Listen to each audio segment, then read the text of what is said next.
In the peaceful town of Nof, a bright young girl named Zelia lived with her quiet, hard-working father. Zelia, only 15, had just completed her junior secondary school and spent most of her time with her best friend, Mima. Both girls were inseparable, sharing secrets, homework, and dreams of a future far beyond their modest lives. Zelia had never known her mother, who died giving birth to her. Mima was raised by her single mother, a vegetable vendor known for her kindness. Despite their struggles, both girls were top of their class. So, when they received scholarships to attend a prestigious all-girls school in Lagos, their joy was uncontainable. One sunny afternoon, Zelia dashed into Mima's compound waving a letter. "Mima, we got in. The school accepted us," she shouted. Mima's eyes widened. "You mean, we're going to Lagos?" "Yes. Together." Zelia laughed and they hugged tightly. Their families were overjoyed. Zelia's father, though poor, beamed with pride. Mima's mother wept tears of joy. Their daughters had a real shot at something better. The morning of their departure arrived. Zelia's father volunteered to drive them in his old rust-covered car. The neighbors came out to wave goodbye, shouting blessings. "Study well. Make us proud," an old woman called. Zelia and Mima chorused, "We will." The journey was long, the road full of potholes, and the car rattled like it could fall apart at any moment. Still, they sang along to the old radio and dreamed out loud about dorm rooms, school uniforms, and making new friends. But as they neared the school gate, the car gave a loud cough and stopped completely. Zelia's father frowned and tapped the dashboard. "Don't die now, old friend, just a little more." But the engine remained silent. They were stranded, right in front of the school gate. Cars zoomed past them, sleek, shiny ones full of girls in designer clothes. Zelia and Mima sunk low in their seats, cheeks burning with shame. "Why did this have to happen here?" Zelia muttered. "It's okay," Mima said softly. "At least we've arrived." A school guard noticed them and approached. "Having trouble?" he asked kindly. "The car just gave up," Zelia's father sighed. "Let's push it to the corner," the guard offered. With help from others, they moved the car aside. Though thankful, Zelia couldn't ignore the stares from other students and parents. Whispers followed them as they entered the registration hall. Zelia looked at her faded sandals and plain dress. Everyone else looked polished, rich. Her heart pounded. "We don't belong here," she whispered. Mima gave her hand a squeeze.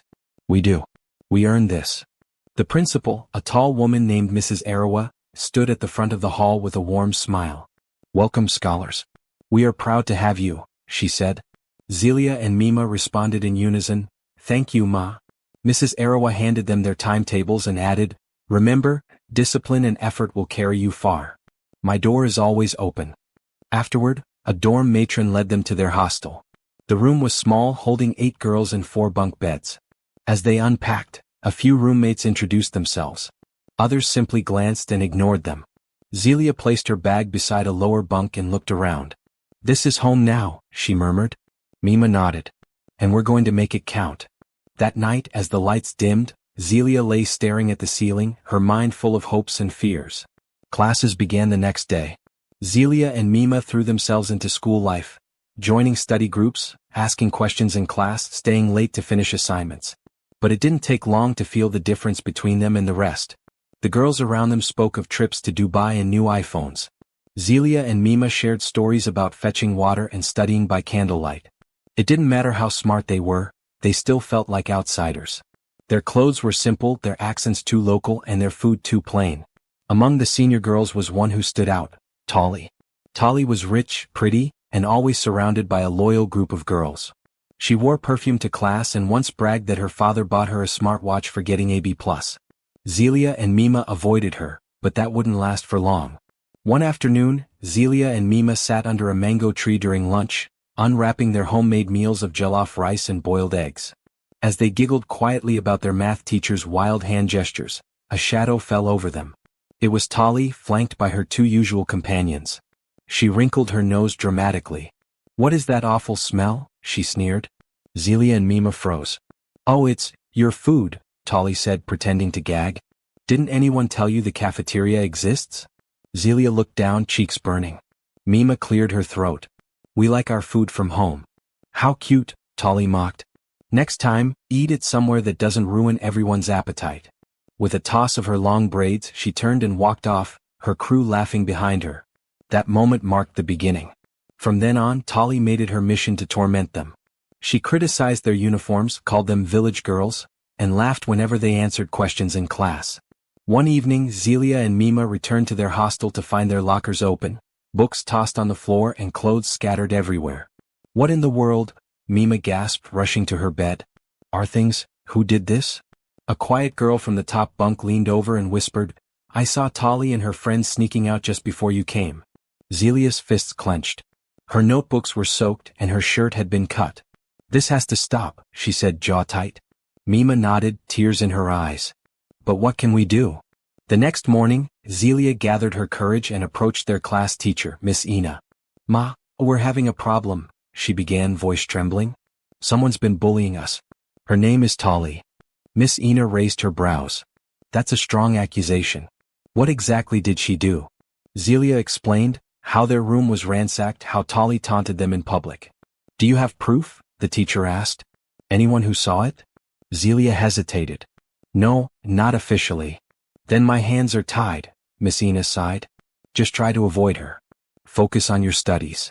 Disappointed, Zelia walked out. Mima was waiting by the stairs. "What did she say?"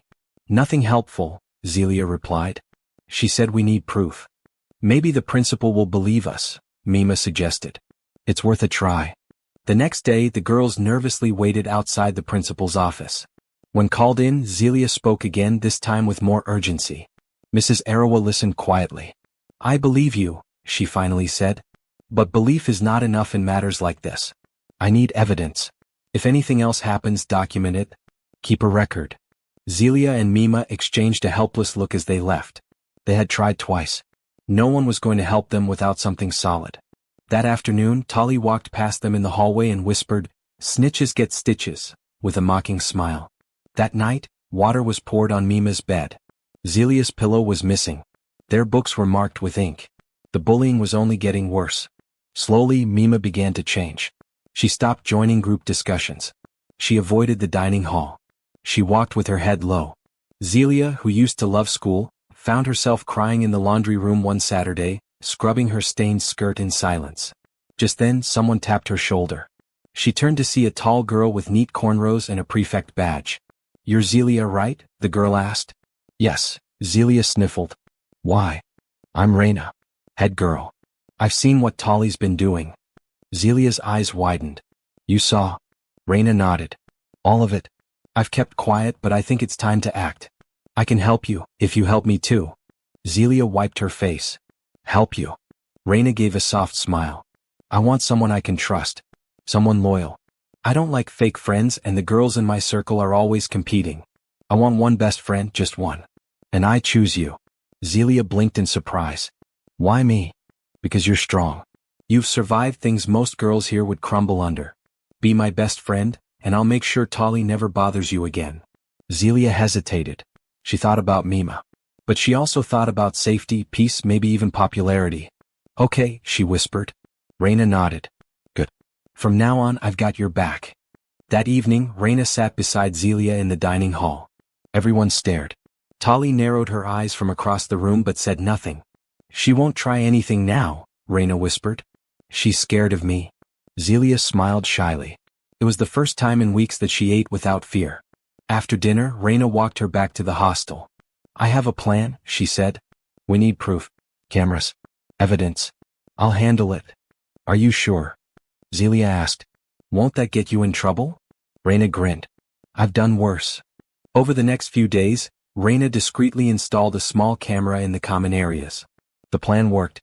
Within a week, they had footage of Tolly spilling water on Zelia's bed, mocking Mima near the toilets, and even tripping her in the hallway. "It's all here," Reina said, handing Zelia a flash drive. "Let's take it to the principal." This time, when Zelia entered Mrs. Arawa's office, she didn't come empty-handed. Reina explained what they had done and showed the videos. The principal's expression darkened as she watched. "This is unacceptable," she said. "Thank you for this. We'll handle it immediately." The next morning, the entire school was called to assembly. "Tolly Neuro," the principal's voice rang through the courtyard, "come forward." The crowd murmured as Tolly stepped out. "We have clear evidence of bullying, destruction of property, and harassment," Mrs. Arawa declared. "Such behavior has no place in our school." Tolly's lips trembled. I didn't mean, enough, the principal interrupted. You will attend counseling sessions and lose all leadership privileges. You are also on disciplinary probation. As Tali walked off, students whispered. Zelia and Mima looked at each other, relief washing over them like rain after a storm. With Tali out of the way, peace returned to their lives. Zelia and Mima studied harder than ever. One afternoon, as they were eating together, Reina approached. Your room is too crowded, she said. You deserve better. Why not move into mine? Zelia blinked. You have your own room? Well, I share it with only 2 girls. It's clean. Quiet. No troublemakers. What about Mima? Zelia asked. Reina shrugged. Mima's strong. She'll be fine. This is your time to grow. Zelia hesitated. But the idea of a quiet room, less stress, and Reina's protection was tempting. All right, she said. I'll move. The move was approved quickly. Zelia packed her things and hugged Mima tightly. I'll still see you every day, she said softly. Mima smiled, though her eyes looked sad. As long as you're happy. Reina's room was everything she promised. Tidy, quiet, and full of soft bedsheets and scented candles. For the first few nights, Zelia enjoyed the peace. But soon she noticed strange things. Late at night, soft whispers filled the room. Once, she heard giggling when everyone should have been asleep. Another night, she opened her eyes and saw Reina hugging another girl under the blanket. What's going on? Zelia whispered. Reina rolled over and grinned. Just fun. Don't be scared. Zelia blinked, unsure what she meant. The next morning, things got stranger. After class, Reina asked a question out of nowhere. Have you ever been with a man before? Zelia was stunned. No. I'm only 15. Reina's smile faded. I was hurt by a man when I was 7, she said flatly. It left scars. But I found something better. No men, no pain. Zelia looked confused. I don't understand. Reina leaned in close. There are other ways to feel good, safe ways. That night, Reina gathered the girls in her room. She pulled out a small black object from her drawer. This, she whispered, is my secret. Toy. It helps us feel good. No shame in that. Zelia stared at the device as it buzzed softly in Reina's hands. One of the other girls giggled and took it. It tickles, she said laughing. Zelia sat frozen. She had never seen anything like it. Want to try? Reina asked gently, offering it to her. Zelia hesitated. Every part of her screamed no, but Reina was powerful, and this room had become her new safety. Maybe Reina knew best. Slowly she nodded. Reina smiled and turned the device toward her. Suddenly a spark flew. Then another. A loud pop echoed through the room. What's happening? One girl screamed. It's burning, another shouted. Flames erupted from the toy. Reina dropped it with a yelp as the bedsheet caught fire. The room became chaos. Girls screamed and grabbed buckets. The fire spread across one bunk, catching a blanket and licking the edge of a curtain. Help! Zelia shouted, backing into the wall. Reina grabbed a towel and tried to smother the flames. The hostile mistress burst in, followed by other students. Some poured water. Others cried. After what felt like forever, the fire was put out, but not before the damage was done. One girl had burns on her wrist. Reina had blisters on her palm. The room smelled of smoke and melted plastic. Zelia stood frozen, heart pounding. She had only wanted peace. Instead, she was in the middle of a nightmare. The next morning, the school held an emergency meeting. The principal's voice was sharp. This is a serious matter. Dangerous objects have no place in this school. Reina was called in first. Zelia sat outside, trembling. After nearly an hour, Reina emerged pale and quiet. I told them everything, she whispered. I had no choice. Later, Zelia was summoned too. Did you know about this? Mrs. Arawa asked, her eyes piercing. No, Ma. I swear, Zelia replied, tears welling up. I thought it was something harmless. I didn't know what it was. After a long pause, the principal gave her verdict. You will not be expelled, but this is your final warning. One more mistake and you're gone. Zelia left the office shaken. She packed her bags quietly and returned to Mima's room. When she walked in, Mima looked up from her notebook. You're back, she said, trying to hide her surprise. I had to, Zelia murmured. You were right. I chased protection and ignored danger. Mima scooted over and patted the bed beside her. We all make mistakes. What matters is coming back. That night, Zelia sat by the window and watched the moon. She thought of all the decisions she had made, the good ones and the terrible ones.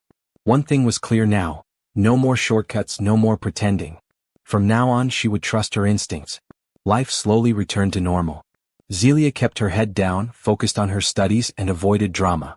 Mima stayed by her side, quiet but supportive. The gossip about the fire died down after a few weeks, though whispers still followed her. Reina was expelled quietly. No announcements were made, no goodbyes. Her name was never mentioned again. Do you regret everything? Mima asked one evening as they worked on a group assignment. Zelia paused. Yes and no. I regret leaving you. I regret letting myself be pulled in. But I don't regret learning. It taught me things I needed to know. Mima nodded. You're stronger now. Exams came and went. The two girls spent sleepless nights under lanterns, quizzing each other, solving math problems, and writing essays. Their teachers noticed their effort. Even the principal gave Zelia a small nod one day after assembly. On the day results were posted, Zelia stood still, afraid to look. Mima tugged her arm. We made it, she whispered. They had not only passed, they had topped the class. You did it, Zelia's father said proudly over the phone. We did it, Zelia replied, glancing at Mima. That weekend they walked around the school quietly, taking in the trees, the courtyard, the dorms. We survived it all, Mima said. And we came out better. As graduation neared, memories came flooding back.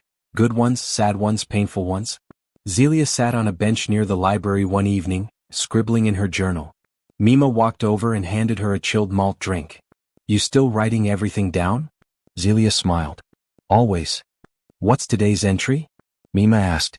That sometimes the people you think will save you might hurt you, Zelia said quietly. And sometimes the person who stands by you quietly is the real hero.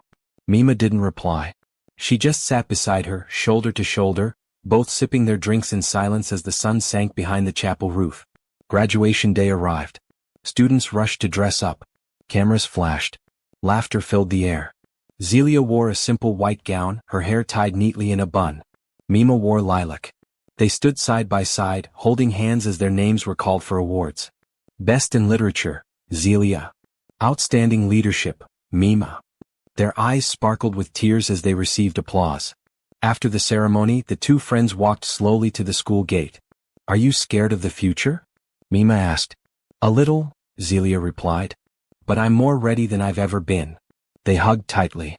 We'll find our path, Mima whispered. Together.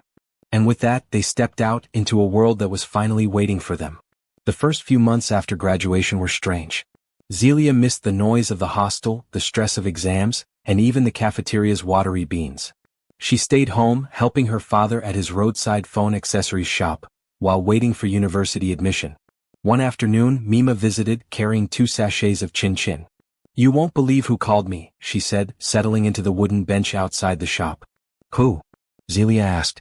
Tolly. Zelia blinked. Tolly? As in that Tolly? Mima nodded. She wanted to apologize. Said therapy changed her. Zelia sipped her malt quietly. Do you believe her? Mima shrugged. I don't know. But people can grow, can't they?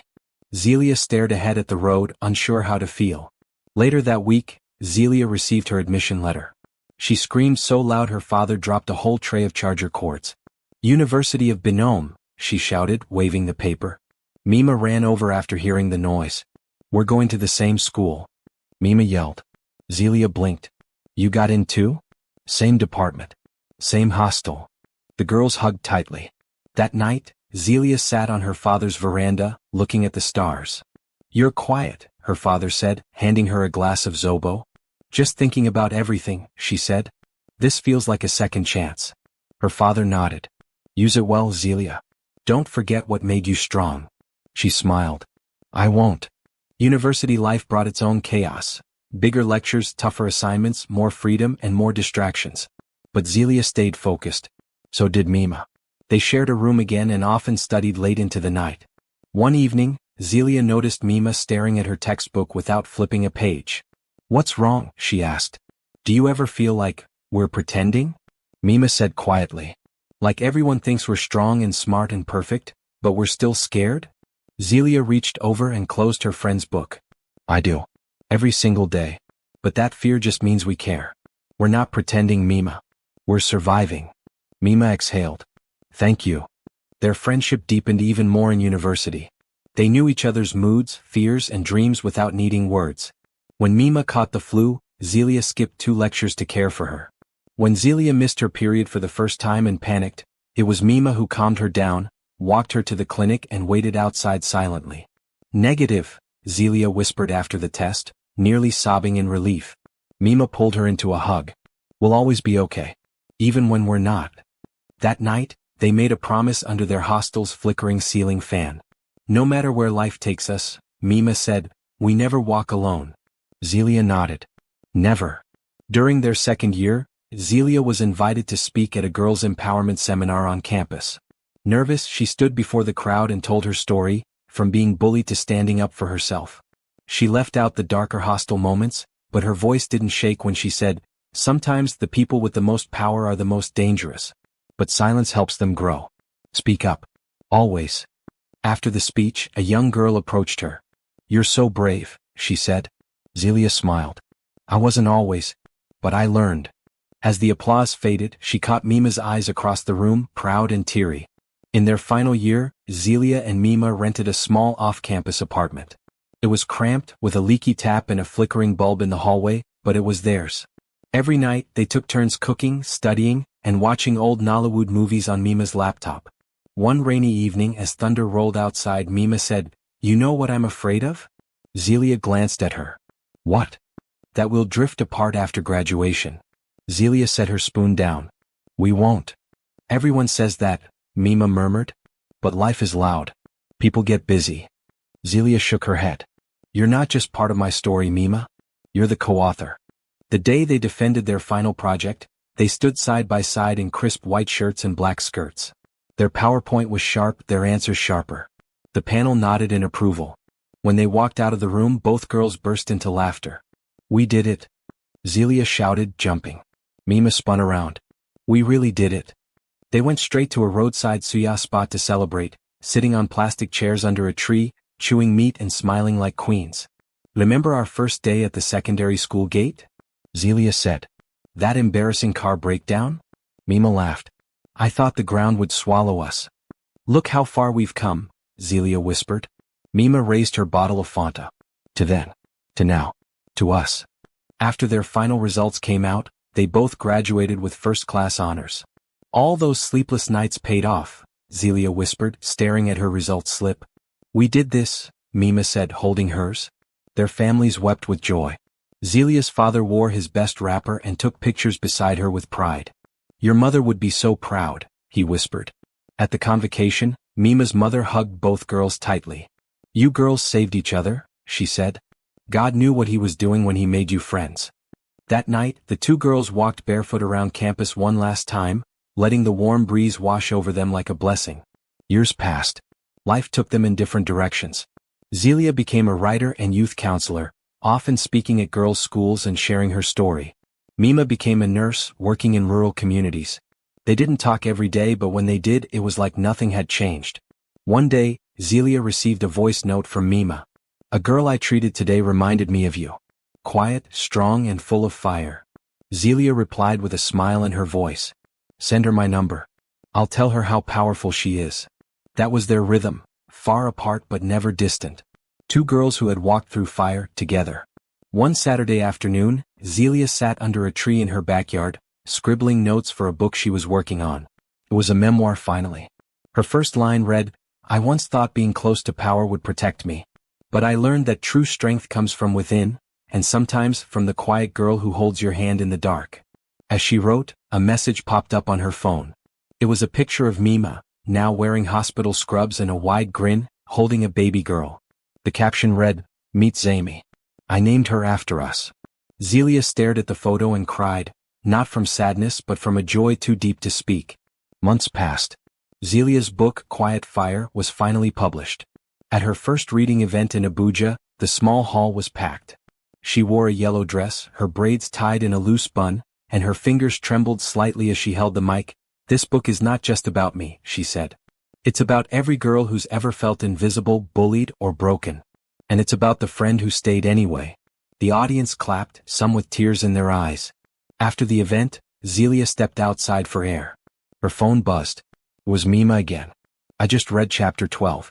You wrote about that night in the hostel, and you wrote it gently. Thank you. Zelia smiled, her heart swelling. It was never about revenge. Just truth. Later that year, Zelia was invited to speak at her old secondary school in Lagos. The same one where it all began. As she walked through the gate, memories rushed back. The rusted car, the stairs, the humiliation. But this time, students ran up to greet her, whispering her name, clutching copies of her book. In the assembly hall, she stood before a new generation of girls in uniform. I was once where you are now, she said, her voice firm but warm. And I want you to know, silence protects no one. Speak up. Choose kindness. And never, ever lose yourself to be accepted. A girl raised her hand. How did you find the courage to come back here? Zelia smiled. Because the girl who left here scared isn't the woman standing here now. Zelia stayed in touch with the school. She started a mentorship program, pairing current students with alumni to help guide and support them. She and Mima hosted monthly online sessions, answering questions about life, choices, and healing. One day they were invited to speak together at a National Girls' Summit. Standing on the stage, side by side, their laughter echoed across the hall. We're not perfect, Mima told the audience. But we're honest, and we're still growing. Zelia added, and we hope that sharing our scars helps you heal yours faster. That night, as they sat eating suya by the hotel window, Zelia turned to Mima. Would you ever change anything? Mima shook her head. Not a thing. Even the pain led us here. Years later, Zelia stood in front of her daughter's primary school, waiting for closing bell. Her daughter, Zena, came rushing out, waving a certificate. I got best in reading. Zena shouted. Zelia scooped her up and spun her around. Just like your mother, she said proudly. As they walked home, Zena asked, Mummy, were you ever scared when you were small? Zelia paused. Yes, baby. Many times. What did you do? Zena pressed. I had a friend who never left me, Zelia said with a soft smile. And I learned that fear doesn't make you weak. Staying silent does. Zena nodded as if she understood. Maybe one day she truly would. That night, as the rain tapped gently on the window panes, Zelia lit a candle and opened her journal, the same one she'd kept since secondary school. Her handwriting had changed, but her heart hadn't. She wrote slowly, Today I watched my daughter walk with pride. And I realized something, I am not just healed. I am whole. She closed the book and looked at the photo beside her desk. It showed two teenage girls in plain dresses, standing in front of an old car, smiling like they had everything in the world. And maybe they did. Because through pain, shame, betrayal, and fire, they found what many searched their whole lives for, loyalty, truth, and the kind of friendship that saves your life without ever needing to be loud about it. Every story carries a lesson. If this one moved you, tap subscribe, so you never miss the next twist in the journey.